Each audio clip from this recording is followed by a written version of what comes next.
I'm Danny, and this is the Scream Princess podcast. Hello there, everybody. I'm Danny, and you are watching the Scream Princess podcast. And this is, well, I was going to say it's my penultimate episode for 2025. But I realized that due to some kind of witchery, there are actually 53 Wednesdays in 2025, and the podcast goes out on a Wednesday. So I was thinking, I'm recording 52 episodes, but I'm going to do like an extra bit for the last one. But anyway, I'm here today with director Geoff Harmer. How are you doing? Hey Danny, how are you? I'm very well, thank you. And this is take two. Yeah. But I like talking to you. So we did this the other night and then we had a technical issue. So we're back recording again. We'll probably cover some of the same stuff. Have Yeah. you, in the interim, polished your knowledge on the lyrics to Umbongo? I did sing it to myself in the car the other day and it all came flooding back, but Did now you it? put me on the spot. Um, I'm not sure if it's gonna work, We'll but see. let's see. We'll Let's get see to how we that. go. We'll get to that Yeah. later. We'll chat first and we'll get to that later. So you're in a different location. So you're at work right now I am. in a Yes. In sound my room. studio where we got Amazing. these lovely acoustic tiles. Yes. Yeah, So I so actually bought funky. some of those for filming last year because I turned this room into a kind of like studio for a band for a short film. And I kept Yeah. them under the bed because I thought I've got, a bed with drawers. And I thought, well, they might come in handy if I'm recording sound for anything. And then I kept finding little chewed up bits of foam, and the cats have just annihilated them. And they do the Oh, same no. with my washing up sponges. So my sponge in the kitchen has to live in a Tupperware jail because otherwise they just chew it up and spit it out all over the house. I thought you were going to say something like mice or something, but then you've got No, not cats. So mice. you're I've got two mice. cats, so I'd hope not mice. No. We're joined by a different one. I don't think you can't see her. She's just off camera now. Magic is here Oh, today. We had midnight the other day, didn't we? But Magic, we he is did, in here. yeah. He's on the other side of the room having a wash. And you have a different mug, just as Yes, big though. this is the other one. It's kind of like the same style but different pattern. This is like the mystical one with the Right. snakes and the stars and things. Yes. So I don't have a mug today. Don't have I've a just mug. got a little bottle. Mm-mm. I I know, am. that's so cool. This is why I don't wear white t-shirts. I've just poured tea down it. Luckily, I poured it. Luckily, I poured it on the brown bit of the print, so Right. it's actually okay. I've gotten away with it. But On my tea's already Dundee's been in the chip. microwave. Yeah, I think I saved myself. Oh no, there's a little bit there. Whoops. Yeah, It this is doesn't why white show. t-shirts get folded up and left in the back of the wardrobe. Hence all the creases because I But don't. maybe you wanted to explain why you're wearing a Crocodile Dundee 2 Yes, t-shirt. well, Geoff also has a podcast called Too Orangey for Crows, based on the Kiora ad from way back Yeah. when. And I was a guest on Jeff's podcast, and we talked about Beetlejuice. I think this was it your second episode. Yes, yeah, it was. Second episode, we were talking Beetlejuice and how we got into the conversation of Crocodile Dundee. I don't know, Oh, but because that was the first episode. there you go. So he was telling me about the first episode, Crocodile Dundee, and I said Crocodile Dundee 2 is my favorite. I mean, it's one of my favorite films, both of them.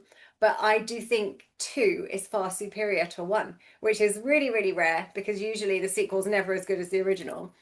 But I've Yeah. actually just put a poll out today on Instagram, literally Yeah. just before we started, and 2 people have already said they prefer Crocodile Dundee 1. So I could be on my own on this. Oh. Do you know, because before we did the episode on Crocodile Dundee 2, I made sure I watched 1 and then 2. Mm, Um, and I must admit, I found them just as good as each other. right. But do you know there's a third? You're not committing, are you, to either? No. But there's a Crocodile Dundee 3, There is. and And I've never seen it. yeah, you don't need to. Have you seen it then? Yeah, I have. I actually do have it. I have it Oh, wow. on DVD. But I mean, it was a long time after the first 2. His Yeah. humor was kind of the same, but they're in LA and it's different. It's not bad.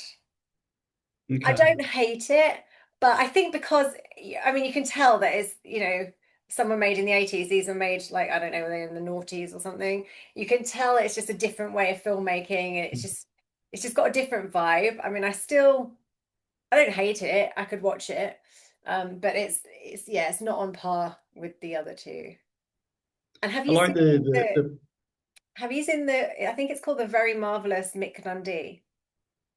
that's like the unofficial like fourth episode, isn't it? It's kind of a bit like It's um no, it's Paul Hogan documentary playing style. himself Yeah. rather than Mick Dundee, but people think he's Mick Dundee. And obviously at this point he's like, I don't know, in his 70s or is he 80? I don't know how old he is now. He must be in his 70s. So he's a lot older and he's kind of bumbling, but he's got the same kind of Yeah. humor, which in the 80s you get away with.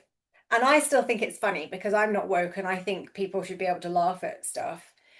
But some of it is very like, oh, can you get away with that? Yeah. Like, but you can because it's comedy and comedians have to be able to do that. It's worth a watch. I mean, it's again, it's Yeah. not as good as Crocodile Dundee, but it's worth a watch. I would give it a go. I think it was on Prime for free when I watched it, so worth a Oh, watch. okay. I mean, is we did talk about it in the podcast, and I know it's like John Cleese is in it, isn't he? I think it's John Cleese. I can't remember. Um, Yes, yeah. So, I mean, I will hunt it down at some point, yeah. but it's not high on my list of Oh, you might quite priorities. like it. You might like it. It might surprise you. Mm, might do. It might do. Not I mean, it really might not. the sort of thing I would purposely hunt down. I mean, I'm not going to spoil it, but the end was exactly what you wanted. I was like, yes. So, Okay. yeah, I mean, you've got to Interesting. watch the whole film for the payoff, but yeah, Yeah, yeah, absolutely. But I is like it the thing is that's the thing with films, you can have a really good film, but if the ending's rubbish, you'll remember yeah, how bad it was. But if you have a bad film with an amazing ending, then you yeah, remember the ending. So that's yeah, why there are a lot of films out there that I mean, like the perfect example for me is The Mist, right. which I think is an all right film, but the ending is so incredibly good, Mm, you kind of forget and forgive yeah, whatever came before it. yeah, But then there are some films that are amazing, but they just really ruin the ending, and you kind of go, "Oh no." yeah. At the end, you're like, what? Wait, why? Yeah. So we all the build up for that, you know. Yeah. I Somebody prefer. actually asked me this question because I've got this random extra Wednesday to put a podcast out for the year. I said, well, Yeah. I'm not going to ask any more guests because I'd kind of wrapped it up and I've already said on the last show that, this is the last show, blah, blah, blah. So I said, I'm just going to do like Q&A so people can send questions in and I'll do like a little bit where I answer stuff, but also the guests can send in, like Happy New Year's and plug what they're working on now because some of the guests obviously earlier this year, they'll have been doing lots of new Mm. stuff between. And somebody did actually ask me the question, what horror film would you change the end of? And I'm like, I don't know. Ah, I mean, I'm going to film this next week, so I've got time to, have a good got time to think. think about it. Yeah, but I tend to forget what I've seen really. I'm not good at remembering stuff. Currently, if that was me, if I was answering that question, am I allowed to answer the question? Yeah, you can answer the question. Okay, cool. So I would say there's a film that came out called Together. Right, haven't seen Um, came out this year, and I quite enjoyed it. I thought it was incredibly creepy. Had some really good moments in it, but I really dislike the ending to it. And it's one of those examples of where it was a good build up, but the ending really didn't pay it. off.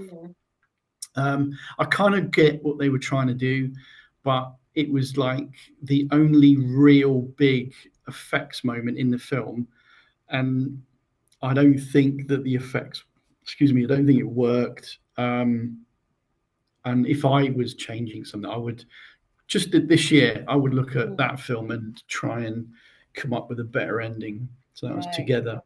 It's good. It's a pretty good film up until the ending, which Yeah, it just I was a bit like yeah. as soon as you kind of knew where it was heading, you kind of switch off a bit and go, oh, Mm, okay. it was really good up until then. Yeah, it does happen. It does happen. I'm gonna Yeah. have to have a good think about what I've been watching and what film. I don't know. I can't, off the top of my head, I can't think of anything. Um, Okay. Are you going to go and see Five Nights at Freddy's? Let's be no, honest here. so we hadn't seen the first one. Um, Kyle actually went to take his son, but he wasn't 15 and he didn't get in. But then his brother Oh, took him, like his brother took him and they did get in. So they watched it and Kyle didn't. So we put it on the other day, the first one, and we got about half an hour in and we just sacked it. It wasn't for us. yeah. I did see it with my youngest son. Does he play the He computer game loved it. though? Sorry? Did he play the computer game? It's based on Yeah. a, yeah. So this is it. I'm like, I've Yeah. never been a gamer, and so I think it just doesn't appeal to me. I don't know the characters, and Right. I mean, Yeah. I love So Matthew Lillard, like obviously Scream alumni yeah. and Shaggy from Scooby Doo. Like he's great and he's good in everything, and he was good. But I just the silly characters and yeah, no. Yeah. Well, I really didn't like the first one, but I'm being dragged to see it this evening. Oh So, no. oh. Have you played It's the game? nothing Are you a worse than. gamer? Are you a gamer? Yes. I mean, look what I'm wearing on my chest. Is you got Bubble and Bobble. Oh, These are characters that's from what a, I call a mine too. 1980s video. Say again. I said that's what I call mine too. Oh, really? Yeah, this is Bubble and this is Bubble. Yes. Yeah. Yeah, no, I do. I actually teach game design as one of Ah, the courses I teach of here. course you So do the VR um, stuff, don't you? I do. Yeah. So I Mm, do lots of sort of weird and wonderful things. So yeah, I mean, a lot of my friends are in the gaming industry. right. Um, I used to make sort of basic video games back in the day on my ZX Spectrum and my Commodore 64. Haven't really sort of done anything sort of more modern, more Mm, than filmmaking really. But I know a fair bit. I like playing video games. yeah. Um, but I'm a bit of a stickler. The one I play all the time is one called No Man's Sky, which is more of an exploration thing. You're sort of flying around an infinite universe, landing on planets, and you mine and you build and you So I explore. like And stuff that's like that. yeah, I always yeah. hated games, but I mean, I like games like old games where you just go across the screen and you jump on stuff and you do your stuff, but you're not going like 3D because I get lost in a game. Like I'm going that way, this way. I'm like, where am I? I mean, I'm terrible at directions. Anyone will tell you that. And yeah, so that just makes it more complicated. So going cross screen is one thing, but also, when you're like you jump and you land in a hole and you die and you do that 10 times in a row, and I just get frustrated. Like I don't have time in my life to die 10 times in a row. So you Um, do rage quit then? You just throw your controller down yeah, and like split them off? yeah. So I've just never liked it. I did used to like The Sims because I Yeah, like building a house and decorating a house, and then I get a bit bored and then they get depressing and I'd delete them and start again. But I like that side of it. So I feel like yeah, exploration I would do. I actually play a game on my phone called June's Journey, which I discovered listening to the Girls Next Door podcast. It was a girls from the Playboy Mansion TV show. They've got a Girls Next yeah. Level podcast, and they advertised it on there. And I was like, oh, what is it? And it's like set in the 1920s. The artwork's amazing, and you just find stuff and you build your like town. And like at the moment, they've got like a Wizard of Oz questing on there, so you get Oz characters. I Oh, quite there you like that go. because you can't die. I mean, Oh, even that sometimes they have games within the games, and sometimes they're timed, and I run out of time, and that makes me cross, so I quit those games. I only play the like main one. yeah. Oh, see, the only game I play on my mobile is one. It's a Star Wars one, Galaxy of Heroes, which Okay. is a turn-based thing. So yeah, I mean, there when it first came out and when I first started playing it, I was like ranked quite highly, but I think it's become very popular now, and so like my ranking has gone way down. So which is fine. I just play for fun. I Yeah. don't pay. I mean, a lot of people sort of pay for additional bits. Yeah, I don't do I any of that. actually have fallen into that. I didn't for months. I think I've been playing Tuesday for about a year now. But you have like a monthly quest, and if you pay it's like £10, you get like extra stuff. So I'm like, oh, it's only £10. but I Yeah, leave it there. and that's what they do. That's how they get you in. That's how they get you Oh, in. it's But only a fiver. Before yeah. you know it, you've spent 40. Well, yes, because last month I'd nearly completed this photo album quest too, and I did spend an extra £10 to complete that. So yeah, I'm one of those suckers. Yeah, they've hooked you right Mm. there. It's true. It's true. So how did you Yeah. start out in film? So when I was a little whippersnapper, I think I was about 6. I remember watching a cine film that my dad made. He had a Super 8 cine camera, and this little film he called it Fairies, and it was just only like about 4 or 5 minutes long, and it was just fun. Him and his friends, sort of in the '60s, playing around. So there would be like someone would run behind a tree, and then another person would appear the other side. And it was just done by him stopping the camera, swapping the Mhm. people around, starting it without moving the camera. But at the time, for me, that was quite magical because we were watching this in the front room with the projector and the screen and everything. And so I said to my dad, I'd like us to make something. So we started doing animations. So I made one with my Star Wars figures and things like that. And then, as time went on, I started saving up my pocket money so I could buy my own roll of film, started making my own animations. And then eventually I started making them with my friends. So it wasn't just animations, it was more live action, but they were all silent. So there was no sound. Um, so I would just play music on a tape deck whilst Right. people were watching it. And then when I was at school, the school finally decided to trust me with one of the school video cameras. So I used to borrow that during the holidays, and I'd make sort of films at home with my friends. And then eventually, me and my dad went halves and buying our own camera.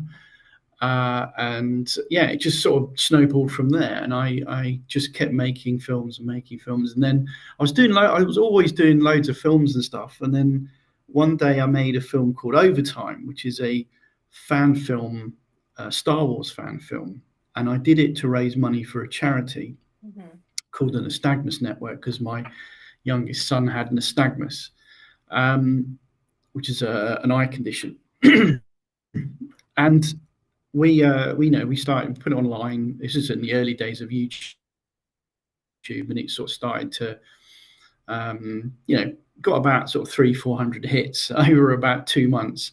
And we entered a few film festivals with it. I was really sort of getting into trying to get into festivals. And anyway, it got picked up for a festival in Poland called the Pole 8. And I was a friend with someone who worked at the local Gazette, the newspaper, and I sort of said, "Oh, you could do an article on us. We're getting our film shown." So we did. This was in 2008, and he did this really big article about us making this film in the premises of my employer because that's where we shot it. It was shot at a Barclays building in Basingstoke, and who I work for, and they let us use their premises to make this video sort of in the evenings whilst everyone had gone home. And they allowed me to show it in their canteen to raise money for charity. So they were doing some really nice things for us. But this was 2008, and which is when the credit crunch happened. Mm. And the article that was in the Gazette ended up being picked up by the Daily Mail and other establishments, and then they ran a news line saying Barclays laughs at the credit crunch. Oh dear. So I was instantly pulled into this sort of spotlight, Mm. which I wasn't really prepared for, because everyone had done everything in good faith, and Barclays have been really kind to me to let me to make the film on their premises, and they were helping me by helping me show it to raise money for this charity. Mhm. But all the newspapers kept forgetting that it was for charity, and they just used it to almost attack Yeah. Barclays, which is really Well, really it's the unfair. Daily Fail. So I was pulled into the limelight, and we had like a fake trailer for a fake sequel at the end. And then I decided to then, hey, look, everyone's looking at us. Our viewership went up to like 60 odd thousand in overnight. Yeah. I said, so that was kind of the main sort of pivot for me because I was always making fun stuff. And then when that hit, everyone wanted to know what I was going to do next. So Mm. I did a sequel which wasn't as good, but I still enjoyed it. And then I started meeting new people at sort of smaller film festivals. Mm. and yeah, people were really enjoying what we were doing, and I started writing and making proper content. So I've been always been into doing it. Just Mm. I would say that was the moment where I went in a very different direction, and always loved horror, and then I Yeah. started doing always did dark comedies to start with, and then it wasn't until 2012 I did a film called Addict, um, which was a very dark horror film, serial killer film based on a true life story. And we did that. It was a feature. It took me a couple of years to shoot, and we all did it for no money and Yeah. real indie style. And I did that. We got it out in 2013. It hit a few festivals and then just languished on the internet for a while.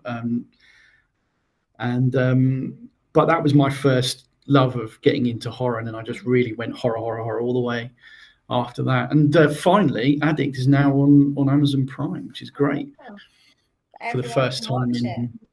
in 10 years, whatever. So your school let you take home a video camera. My school let Yeah. me take home the hamster. Oh, Did you okay. did you have that? School hamsters, Yeah, like last year of primary school, and people would be allowed to take it home for the weekends. yeah, And I was never allowed pets when I was like until I was at high school. My mum just doesn't like pets, and she always thought she'd end up looking after them, which kind of did happen.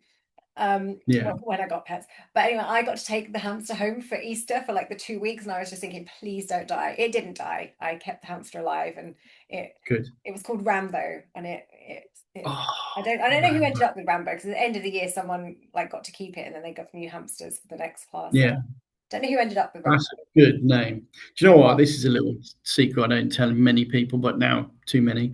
That used to be my nickname for a bit. Rambo. Explain. Rambo. I'll explain that. I used to be obsessed with the Rambo films when I was a kid. I was a weed. I was skinny as anything. And it was when Rambo 2 came out. Um, in the paper, I think it was the Sun newspaper. Mum and Dad used to get the Sun. It had this thing and get a body like Rambo. Follow these instructions, sort of thing. Do this exercise, that exercise. So I started doing it, and then I told someone at school. So they just sort of called me Rambo for a joke. Did you get the body And like Rambo? Did it work? God, no, nowhere near.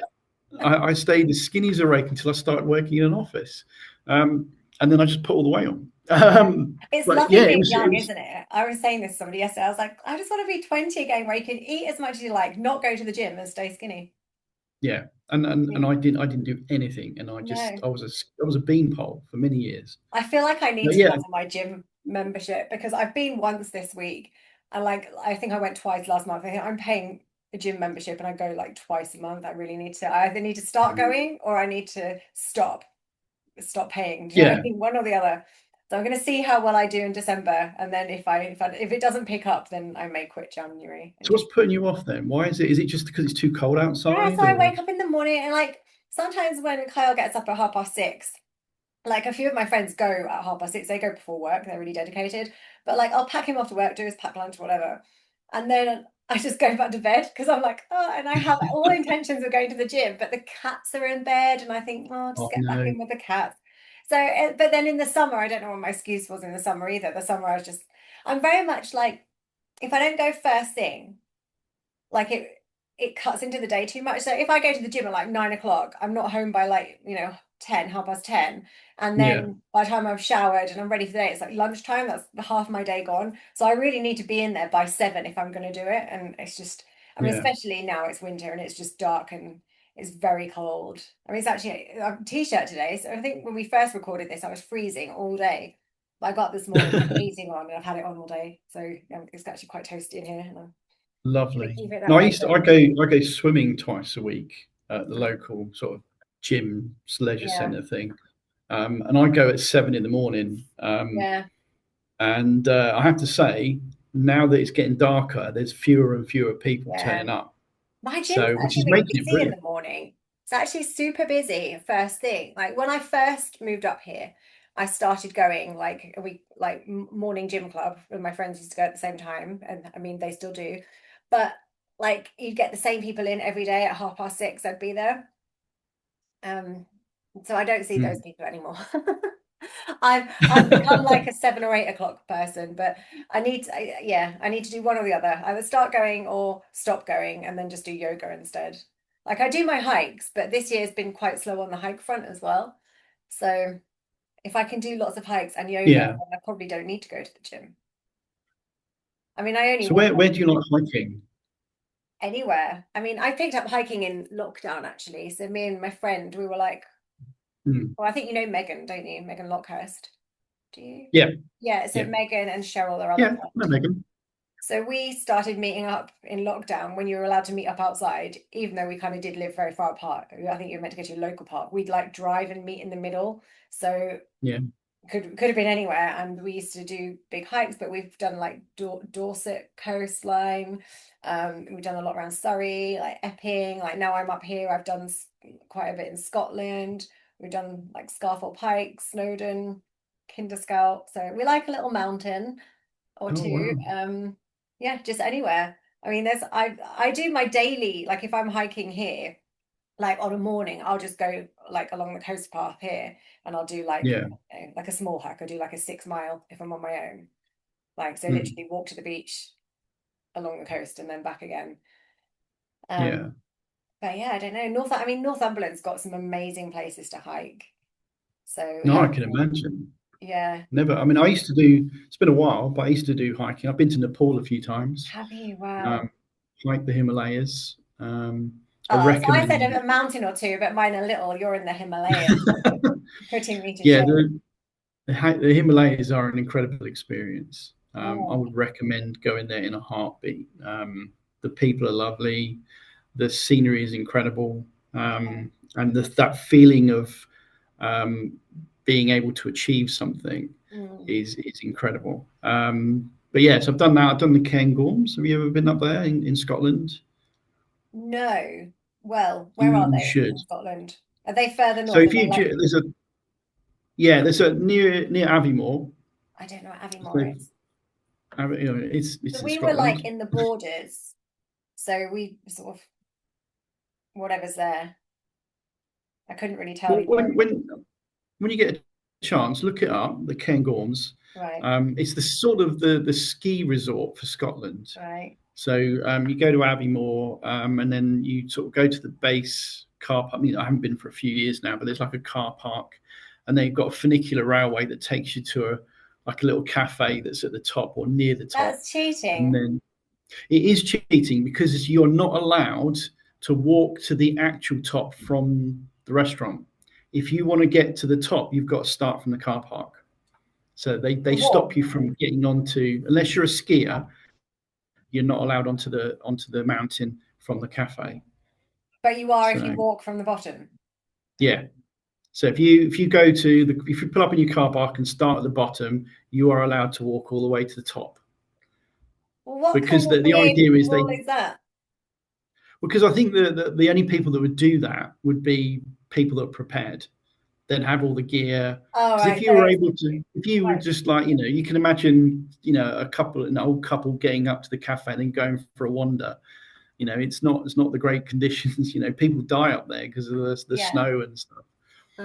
Well, Ben But Nevis has it's been on my list for ages, and yeah. we just haven't managed to do that. Like this year's just kind of been a busy year, so that's kind of on the list for next year. But I And don't the know where to cool go thing because about obviously there's lots of midges, but it's also quite rainy, isn't it, in Scotland? So we need to kind yeah, of pick a good time to go. a good thing about the Cairngorms that the only wild herd of reindeer are on the Cairngorms. Oh, wow. So, and there's like a charity that you can go to and you can pay them some money and they would lead you because they track them overnight and they Right. will take you to see them and you can go and feed them and stuff in the wild, That is which is amazing. a Knowing me, brilliant I'd get skewered experience. by a reindeer or something. I was thinking of that because you just saw the little reindeer, the pink reindeer in front of your lovely pink Yes. Christmas tree. Yes, it's very horror, isn't it? My tree. Yeah, I was about to say, yeah, yeah. I mean, the posters are great. The Bride of Yeah. Frankenstein and your My tombstone. grave. Yeah. Can't And see the one behind yeah, me is actually Barbie. I got that last time I was in London. I had like yeah, like I'm like two halves to me, isn't there? So I'm like, I'm like dark and batty and horror, but then I'm also pink and sparkly and very Barbie. And I think it was last year when I was in London. I'm sure it's when I came down for Horror on Sea. I went to the Design Museum and they had the Tim Burton exhibition on at the same time as the Barbie Yeah. exhibition. So I went and took myself and I did both of them like one after another. But that was where that came from, the Barbie thing. So it's like the original Barbie measurements before they Ah, made her more human. So, so yeah. yeah. So I mean, I'm actually there's a Wes Anderson thing going on in London at the minute, so I'm going to go there next yeah. week. I just saw something today for a Hmm. an like an esoteric, like haunted doll exhibition. Is it the Vaults? I think it is it not Waterloo? Is it London Ooh, Bridge? I think where they had a Marilyn I don't exhibition know. at one point and they've had like an Elvis thing there. I think it's there and it looks really good. It's like loads of haunted stuff. Haunted dolls. Well, not just dolls, like artifacts from around the world that are supposed to be haunted. I think it would be quite cool. Hmm. Also, I would love to go to a museum of haunted dolls. I mean, who wouldn't?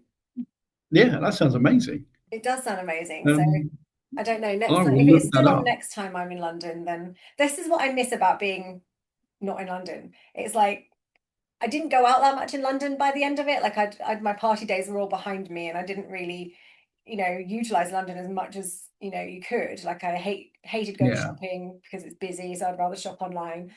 But it was Mm. like, when there's an exhibition on or something, and you can just, jump on the tube and go. Whereas for me, it's like I'd have to trek 5 hours to London, book a hotel, Yeah. and it seems like a lot to go I to an mean, exhibition. for me, it's an hour on the train to London from where I live. Even But that I even would that, probably too think was much. too far. I was too spoilt. Like I Yeah. lived in zone two, so everything was too easy. Yeah. So Yeah. I like going to London, but and there's so much going on in London, but yeah, it is a bind to get to. yeah. I mean, if I lived an hour away, I probably would do it. I say that. I don't know. I bet you I wouldn't. I bet if I was only an hour away, No. I would still be See, like, I oh, keep too thinking much I'd do more effort. in London. I mean, I I never just even go don't. into Newcastle. And Newcastle's about 40 minutes on the metro, and I don't even do that. Really? No. Yeah, but Newcastle's kind of fun. It It's probably really is if a lot you're of fun. younger. I mean, I don't like going out. Like, I like my early nights. Like, I like to be home by 6 o'clock in my pajamas. I'm like an old lady. But, and yeah, I suppose if I went to bars and things, but like I don't. So, I mean, Okay. we occasionally go into shop and we'll get some lunch or something, but I don't think there's not as much go on. I mean, there are a few museums in Newcastle I haven't been to, but You know, as long as they're not football ones, you know. they're not football ones. No. Yeah. No. I mean, no. Who do you Something I was going support? to ask you actually. Um, Me, well, I don't really support any team, but my family, we all come from the East End of London, so Are you we're West all Ham? Arsenal supporters. Arsenal. No, Arsenal. Yeah, because Okay, you that say my East mum and End dad, of they're all London. I'm expecting West Ham, Leighton, Charlton. no. Well, that's the the team that they've always supported as a family. Okay, Because I'm a Londoner myself. I was right. born there, but yeah, and they all still do. So if anyone asks me, I just say Arsenal because that's what the rest of the family supports. But I'm not a particular fan of football. No, Um, I'm the yeah, same. I like Like goalball though. I would say Norwich. And when I lived there, I occasionally went to games and like you Yeah, sort of knew what was going on, but I mean I couldn't tell you who the manager is. I couldn't name you one player or even where they are in or in what league they're in right now. So like yeah, I'd say Norwich, but I don't really care no, about football. no. As I said, the sport that I do sort of, I'm a coach for a sport called goalball, Right. which is a sport for visually impaired athletes. Mhm. So it's an incredible sport, and it's the only sport that was designed for people with a disability, where all other disabled sports are an adaptation of an existing sport. Mhm. Goalball is a sport in its own right, How does it and work? What are the rules? so you've got a 9 meter wide goal at each end of a court, Mhm. which is sort of badminton court size, so sort of about 12 meters, I think. Um, and you've got a team of 3 players on each side, or actually on court at any one time, Mhm. and they wear these things called shades. They're like blindfolds, and they have to throw the ball to try and score at the other end. The ball has a bell in it, so they can hear it. Um, and they can the court's tactile, so where they've taped up the lines, Hmm. there's like a piece of string that runs through it, so they can feel where the court is using their hands and their feet. Right. But they can talk to each other when they have possession of the ball. um, or well, yeah, there's loads of rules about it, but yeah, that's basically it. They're blindfolded and they've got to try and score, uh, against the other team, I feel like and it bits can of get quite string running brutal. across the court. Do they not like running like decapitate themselves? That would be a horror film. Or Oh like, no, it's on the floor. oh right, okay, It's taped down, so it's underneath okay. the tape. So they don't trip over it. Um, They don't. Right. yeah, no, I mean, to be honest, when teams sort of know each other quite well, you can see them running around the court almost like a ballet, and you just think it's incredible because they're all blind. Right. One, they're visually impaired anyway, but they've got the blindfolds on, so Blindfold they on. cannot see each other. And it always amazes me how they can move around the court, Yeah. and I not suppose if bang you into don't each have other. one of your senses, your other senses become more heightened. So like you're sort Yeah, of aware of like you sense where, I don't know, people are, I guess. yeah, I guess so. So yeah, they use the ball is it's a 2 kilogram ball, just under, and so it's quite heavy. And they can throw it sort of between 40-45 mile an hour. So Mm. if you think you've got that being thrown at your face and you can't see it coming, Yeah. you've just got, and you're just defending, putting your body in the way. I've seen, my son's broken his finger and his hand Oh, 2 or 3 times now. I've seen plenty of broken noses. I've seen oh a broken no. ankle. So it can be quite a brutal sport. Mm. It's incredibly fun to watch. And yeah, so do you remember when we had our first chat? Yes. I was talking about the film called Bring Her Back, and I Hmm. was saying how it's probably my favorite horror film of the year, Yeah. almost my favorite film of the year. And there's a moment in there where the main character, who is visually impaired, they Mm. for about 30 to 40 seconds she plays goalball, and it's the first time I've ever seen goalball, um, in a feature film. So Yeah. I was really excited for that moment. That's really cool. It's like bringing an awareness to something that not like I would never have heard about it had you not told me about it. So Yeah, I guess a lot of I people think will be in the same boat. But it's Jeff, we're running out worth of time for yeah, part we one. are. Sorry. We've got like about a minute left before it cuts us off. So I will see you back here in part two when we pick up where we left off. Welcome back to the Scream Princess podcast. Welcome back to part two of the Scream Princess podcast. So I can't believe that's my final time I'm going to have to hit record for 2025. And I can't believe I've managed 52 whole podcasts where I've not forgotten That's to do that. incredible. That is incredible because It it's is the kind incredible. of I know thing how hard it is. it's the kind of thing I fully expect myself to do as well. It's just go through the whole thing and then be like, oops. Yeah. But no, hang on that. I'm just yeah, no, just checking. I was just like, I'm just gonna make sure the record button is before I say all that, and then it's not. Yeah. Yes, we are there. So, was there a film you watched when you were a kid and you were like, that's what I want to do? I want to be a director. So I would stereotypically Star Wars, in '77. That was the one that got me excited into sort of storytelling and fantasy and science fiction and films. I would say that, but I think the film that I could say that definitely got me into wanting to be a filmmaker was probably my dad's film, which Mm, was called that short one called Fairies. But I was interested in film because of Star Wars. right. I'd seen, Disney movies and stuff like that up until that point, but nothing really got me excited about going to the cinema until I saw Star Wars. But I was very, very young. I was probably about 5, I think, when it came Yeah. out. But it stuck with me. I can still remember elements Mm, of that experience. So yeah, I would definitely say that. But the film that got me into horror was John Carpenter's The Thing. right. When I was a kid, a friend of the family who used to work abroad quite a lot, he managed to obtain on a pirated videotape. So this is about '82 when it was at the cinema. Obviously, I was way too young to see it, but we went round his house and he put it on, and I remember there was like all the like, the friends and family there, and then all the little kids at the front watching this on the telly, and I just remember it being so terrifying Yeah. that halfway through the film, the kids asked if they could stop it, me included.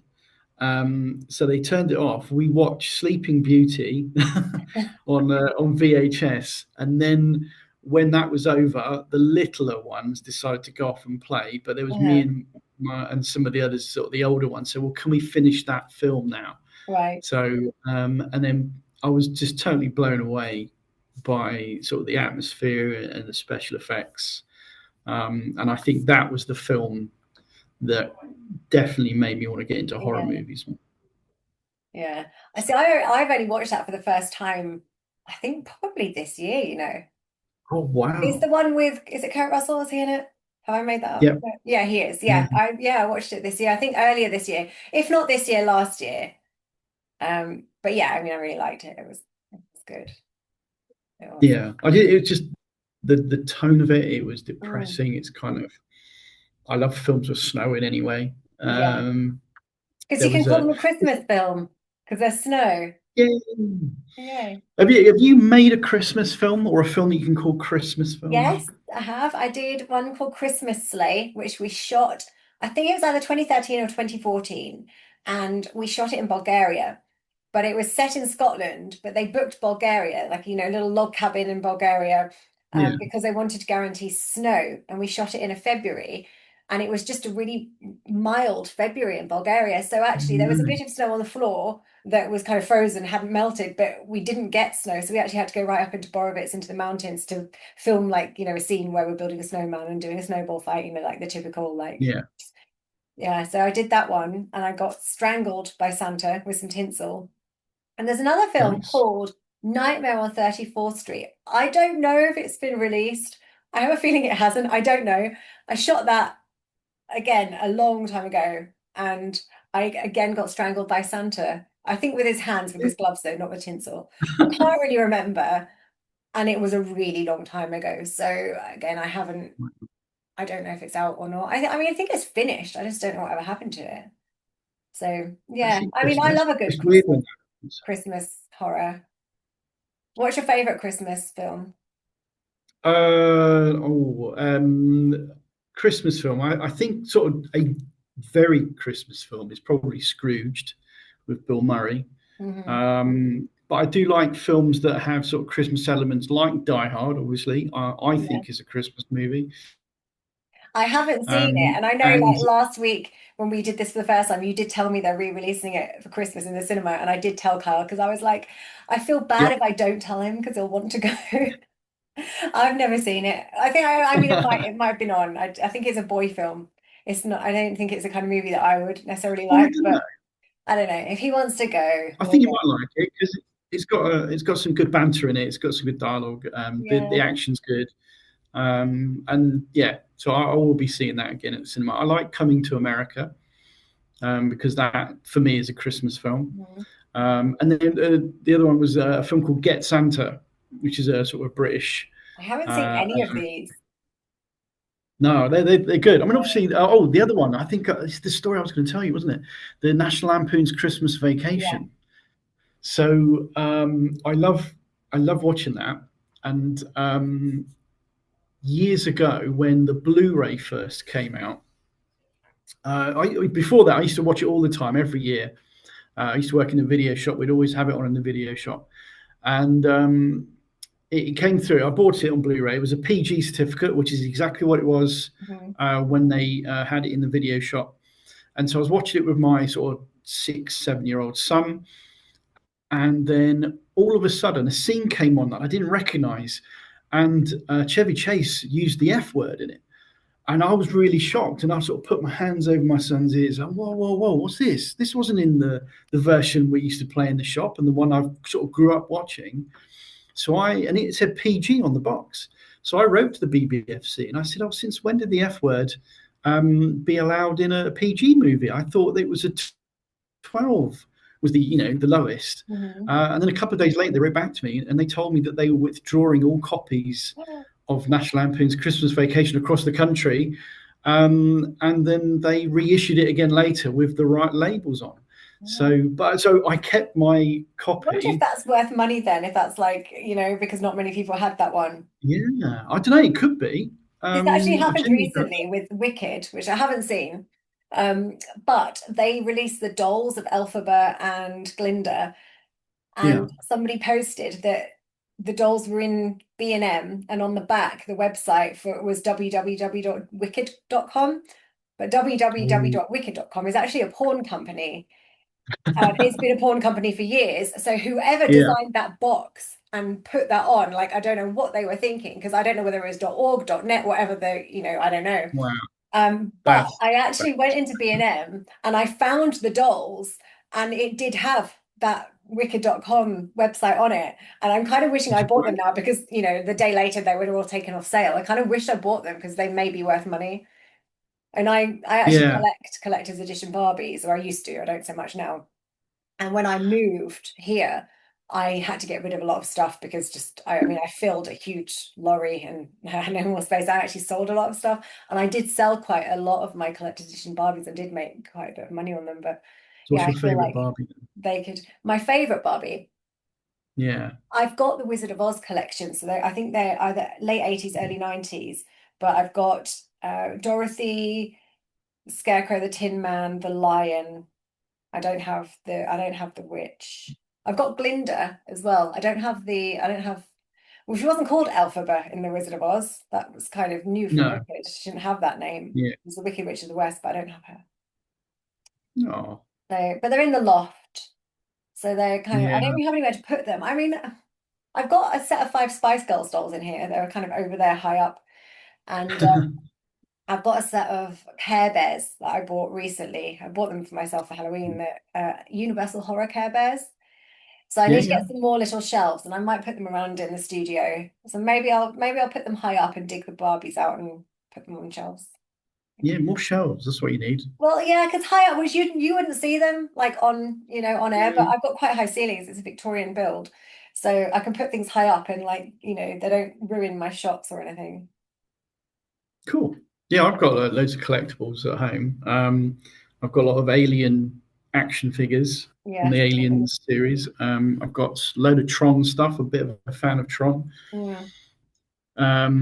I've got one of my favorites, which I think you might like, is I have a Creature from the Black Lagoon Yes, action figure. I've got so one of the Care Bears is Creature from the Black Lagoon. It's Oh, nice. Creature Care The Bear. cool thing with this action figure is you can stick it in water and you press its tummy and it sucks in the water and then you can squirt people with it. Oh, amazing. Yeah, I'm a big fan of Creature from the Black Lagoon. My favorite Universal horror film. I think it's just a magical film. I've actually just ordered a top from Vinted and it's got the creature on and it's by Michelin Pitt. So you probably don't, that means nothing to you, but she's a designer No. in the States. She has a license for a lot of Universal horror stuff, but she kind of does pin-up style clothing. I ordered this top Yeah. and it got a sent last week. And then I looked and it said delivered, and I looked, it's been delivered to a Morrison's in South London somewhere. So I'm like, What? yeah. So apparently that's like my, safe place or redelivery place. I'm like, why would you deliver it there? I live in South Shields. Like I've never lived in South London. Like why, like that's bizarre. So I'm now having this whole thing where they're trying to locate it. So I'm really annoyed because I really wanted it. Yeah. So, Oh, that's a shame. yeah. Hopefully you do So find it. Hope they so my keep it money down is and like grow. held and the top's not here. So I'm hoping they just send it back to the seller and then she said we'll just sort it out like privately. Yeah. And so yeah. Could you contact the Morrisons? Well, I don't think you can really do that. I don't know. I mean, you have to go through Royal Mail, and trying to get Yeah. on the phone to them is really difficult. I've left a message, and I think Vinted actually try and deal with it for you. No. No, I love Creature from the Black Lagoon. Mm. That was my Halloween movie this year. Was it? I yeah, I sat and watched it in 3D. I've got the 3D set up Oh, at home, so wow. I bet that's so I was amazing. I yeah, I've watched it loads of times, but never in 3D. So I was really When excited did to they see make it in it 3D. 3D? And it When did sorry, they? When do they make it 3D? Oh, it's made in 3D at the time. Oh, It was was it? a 3D release, Oh, but no way. yeah, they have released it on Blu-ray, Yeah. the 3D version, so you can choose which one to watch. Oh, And then the sequel they did, and I that's haven't also seen the 3D as sequel. well. I need the I've sequel. got it. I've got it. I just haven't watched it. You haven't watched it. Uh, Apparently, it's good. I need yeah. the sequel. I actually What went did to you? see The Wizard of Oz in 3D when they released that for, I think it was like the 80th anniversary, and it was the Yeah. Empire in Leicester Square. And it was obviously the Empire's got like the huge screen. It was incredible. And there wasn't that much 3D about it, but the house when it spins, you feel like it's going to land on you and stuff. That was really cool. That's cool. I love 3D movies, to be honest. Yeah, I The like them. best the best experience I've had of late was probably seeing Tron Ares. I Right. saw that in IMAX 3D, and it genuinely blew me away from the visuals and the sound and the Mm, 3D. It was one of it was a cinematic experience, and which you could underline and say, yes, this was definitely a cinematic experience. yeah. The sound was so bassy and loud. I Mm, genuinely thought that the building was going to collapse wow. from the volume of it. Well, we So went to see yeah, Jaws this year for the 50th anniversary of Jaws. So we went to see that at the cinema, which was mm, great, but you had the option of doing it in 3D or not. And I kind of did want to yeah, go in 3D. I don't think Kyle's that bothered. And I said to him, what should I book, 3D or not? And he said, well, it wasn't originally released in 3D, so let's go as it originally was intended. So we didn't watch it in 3D, and now yeah. I'm kind of wishing I did watch it in 3D. But yeah, I I have love, seen it in 3D, have and I you? thought the 3D was very good. Mm. Yeah, I kind of But I wish also, we did. on the re-release, I saw it in 4DX, Oh, wow. which is where you sit in those The chairs that chairs that move. rock and shake and I've squirt only water done in your that once, face and I and all felt like I that. was going to get thrown out of the chair because I'm quite small, and I was like, "Oh, this is I need a seatbelt." Yeah. I think that was And I that. found the 4DX a little underwhelming for that Did film. you? Did you get Wasn't like enough water water. sprayed at you and stuff? Do they do that? No, Yeah, they do, right? yeah, The only thing I've ever seen in yeah. 4DX was the uh, Oz the Great and Powerful I saw in that in 4DX, Oh, yeah, which is a long time ago now, so I'm sure it's probably, more advanced, yeah. but I thought Oz the Great and Powerful. They there was a bit of a I thought it was a missed opportunity because it starts off in black mm, and white, hmm, and then it goes color when we go into Oz, very much like the original. yeah. But it was a 3D film, so what they should have done, like they did with Tron Legacy, they should have had it as a 2D sequence, and then when you go into Oz, then it becomes 3D Yeah. and colorful. The Yeah, rest because of it that would would have be been, like it would still lend to what the original idea is, but it would yeah. be more for like a modern, yeah, you're right. I agree. I think they should have done that. But I mean, Yeah, it was an all right film. I wouldn't say it yeah, was it wasn't rubbish. great. I mean, I'm very much like I love the Wizard of Oz and I've read the Frank Baum books. And so, and Return to Oz I love, and you separate them because obviously it's lots of years later it was made and they're very, very different. And one's a musical, one's kind of darker. But then, Yeah, like when Wicked came out as a book, I remember seeing it in a shop, and it was a black cover, and the pages were like green metallic, the edge of the book, and the picture of the witch was like embossed on the front in this green. And I remember seeing it and thinking, oh, this is like linked to the Wizard of Oz. Like I'm obsessed with the Wizard of Oz. Bought the book, really didn't like the book. It was very dark, not like Return to Oz dark. It was just not a nice, it was like dark story. And okay. then I went to see the stage show in London, and I didn't really love that. Apart from like the two songs, I found it really boring. So I haven't bothered with Wicked at Yeah, all. And although, like, I think for me, because it's too far, it's like it's not the Frank Baum Oz. It's not his world that he created. It's somebody else's, and I'm not feeling it. I mean, I'm sure I'll watch it when it's free on Prime yeah. or Netflix. I'll watch it, but I'm not paying to watch it. I think I know the first Wicked is on Sky Movies, whatever. If you get Yeah, Sky, no. yeah. So I watched it the other day with my daughter. Yeah, I mean, I thought I'd be really excited to see the second one just to see how it all ends, but Yeah. I mean, it's I've got it's viewing. bringing the Oz to a new generation, but I honestly feel like if you watched Wizard of Oz, the original, for the first time now, it would still be amazing. Because I watched it in the Yeah, 80s, and that was still a long time since it was like 1939, wasn't it? So, yeah, it was a big jump, and I still thought it was great, and I still watch it like at least once a year. And that's a film that always used to be on at Christmas on the TV. So yeah. it's not a Christmas film at all, but I always think, what's your favorite Christmas watches? And I'm like The Wizard of Oz because it used to always be on at Christmas when I was growing up. Because we didn't have Sky, we had, four I can't channels. remember what. So Yeah, yeah, ditto. Yeah, I mean, I yeah, remember three channels. That's how old I am. well, Yeah, we used to. I can't remember what was always on at Christmas when I was a kid. well, the snowman, Probably the Snowman. the I snowman. think, yeah. Which I'll Watership Down still, for some reason. sorry, I remember Watership Down being on a fair bit as a kid. that's terrifying for a Christmas. That's a Christmas horror. That's It is a terrifying. Christmas horror. Yeah. I have got it on DVD. I didn't know I had it on DVD. And I was, oh, 1 second, Jess, that's the door. Hang on. It's the Okay, no worries. postman. I'll be back. I'm No just going to worries. call the cat first. Hold on.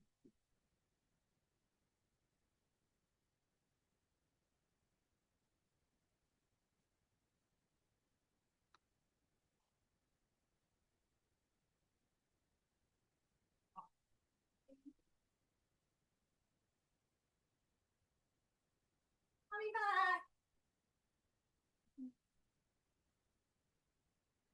That's not the item I thought it was. I think he was just going to leave this next door.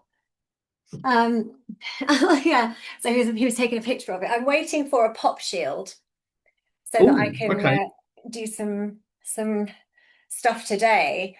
So I'm Yeah. narrating the Horror on Sea. I'm out of breath now. Running up and downstairs. I'm narrating the Horror on Sea 13 Bloody Years documentary. And they sent me a Ooh. microphone, and I am not technical in any way. I don't know about technology. So I was like, okay, let's see if it works. And I plugged it in yesterday morning. No, morning before. And I was like, I haven't a clue how this is supposed to work, like plugged into my laptop. And then so I messaged Alex, the director, and he was like trying to talk me through it. And then I kind of realized I was like, oh, the light's not on. I think it may be a cable issue.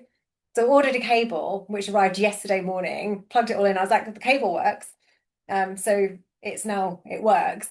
And I did a little test record, which I somehow worked out how to do myself. And then I spent all day yesterday feeling like a technical genius. Um, but it's a little bit plosive, so I ordered a pop shield. So I'm just waiting for that to come today. And that's my afternoon. I'm going to do the voiceover stuff for that.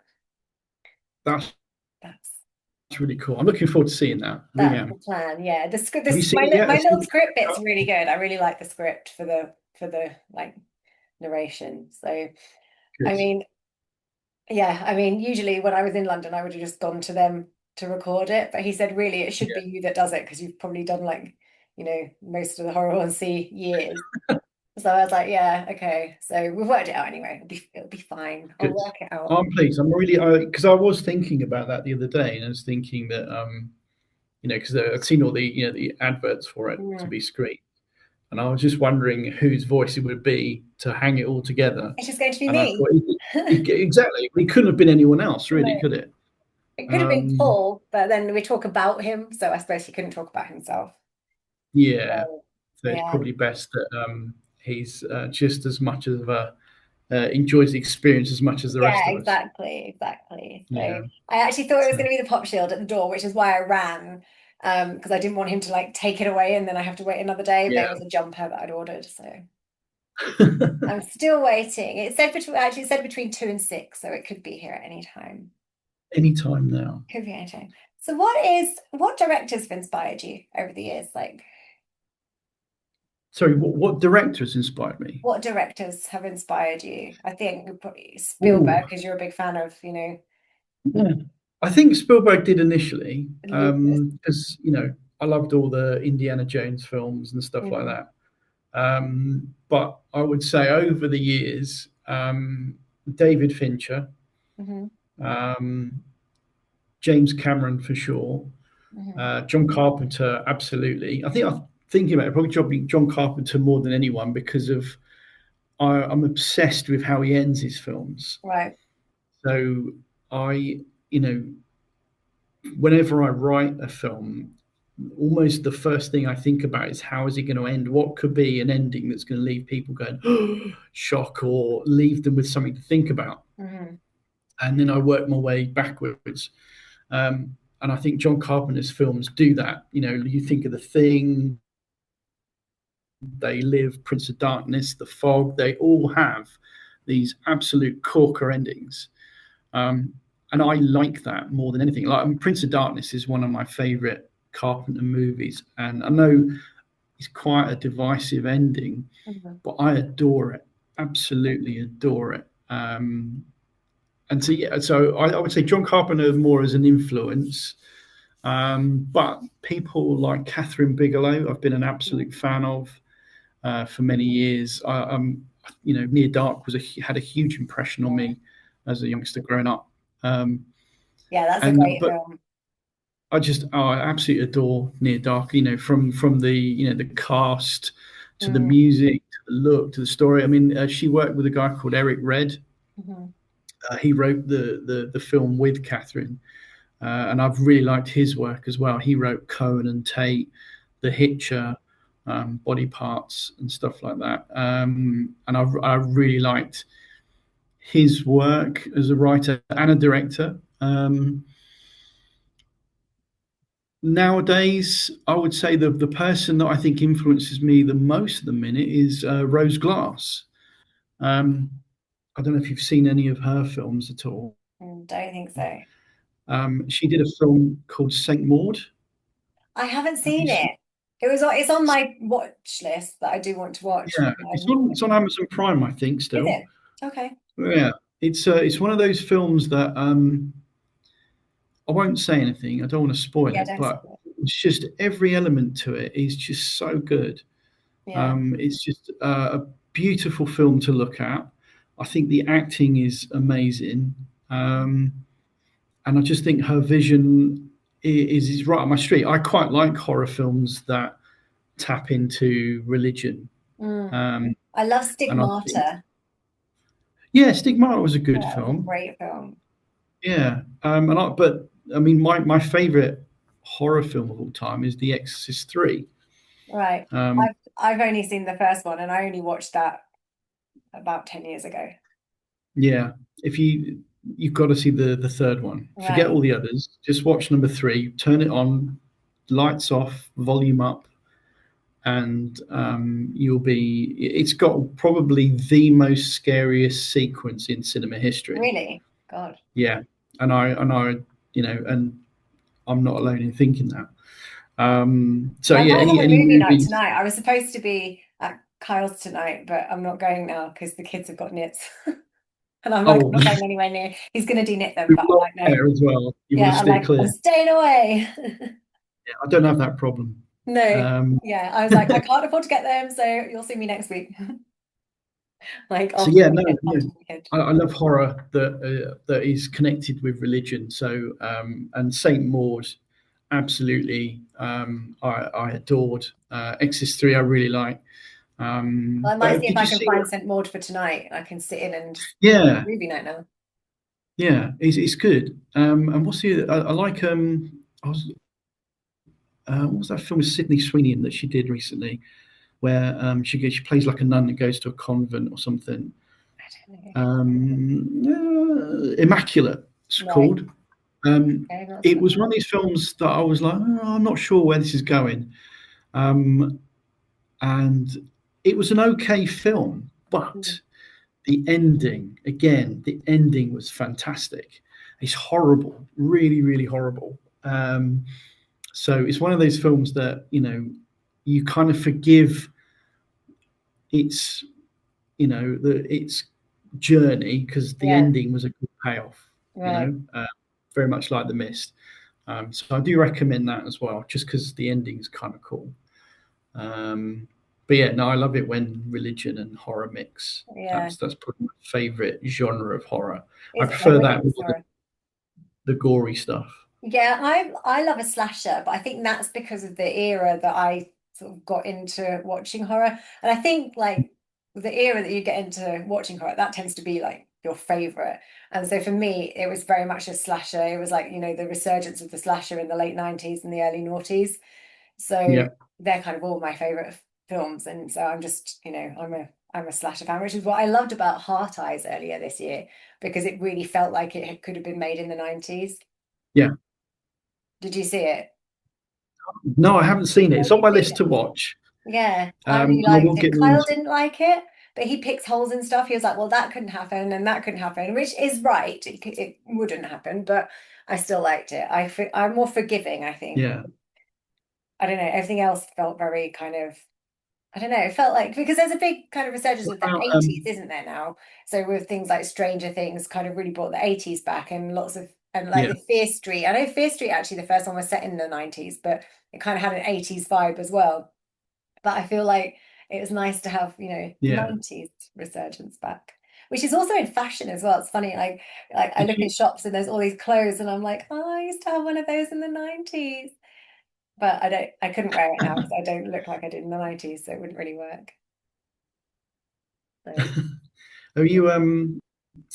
Oh, what was I going to say? I was going to ask you something then. I've lost it. Don't you just hate when that happens? yes, because it happens to me all of the time because I'm old Yeah, getting now. old's what it is for Yeah. me. Yeah. Old and Oh, forgetful. something I've been meaning to ask you is something I'm doing with my students here is that we're doing a topic about urban myths. Right. So I'm getting them to sort of research sort of local urban myths as well as sort of international ones, and Okay. just seeing how they proliferate. Have you got a specific? I know this is really wild and out there, and I didn't prepare you for this Putting one. me on the But have you spot. got a specific urban myth that you're interested in or aware of, or that intrigues you? So I grew up in Norfolk, so there is the story of the black shuck.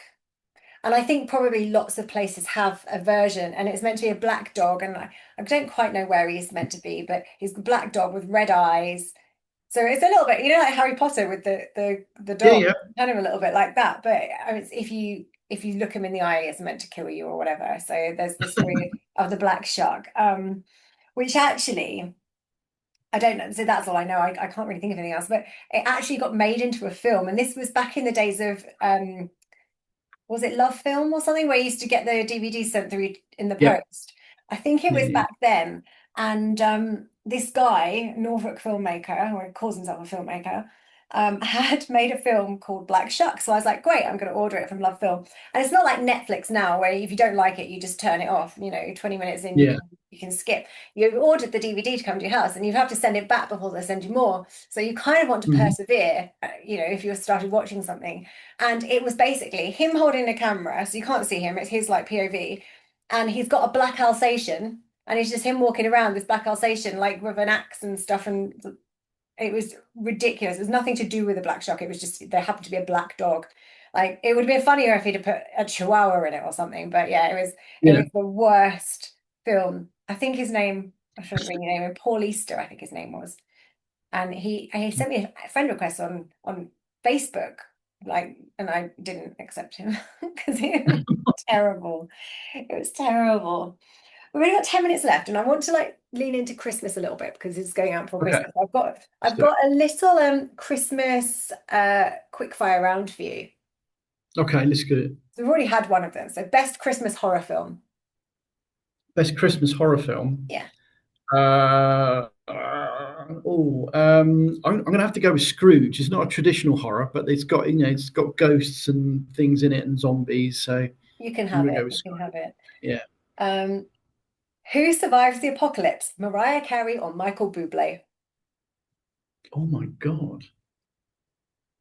Um, I think Michael Bublé. Yeah, I'd save him I too. just, yeah, I just don't like the Mariah Carey song, I used and to I've like avoided it, it. but it's like, like Last Christmas by Wham. It never gets old. Yeah. Like, I mean, it was out, I think, before my time, but like I've always loved it. But the Mariah Carey one now just grates on me. I liked it to start with.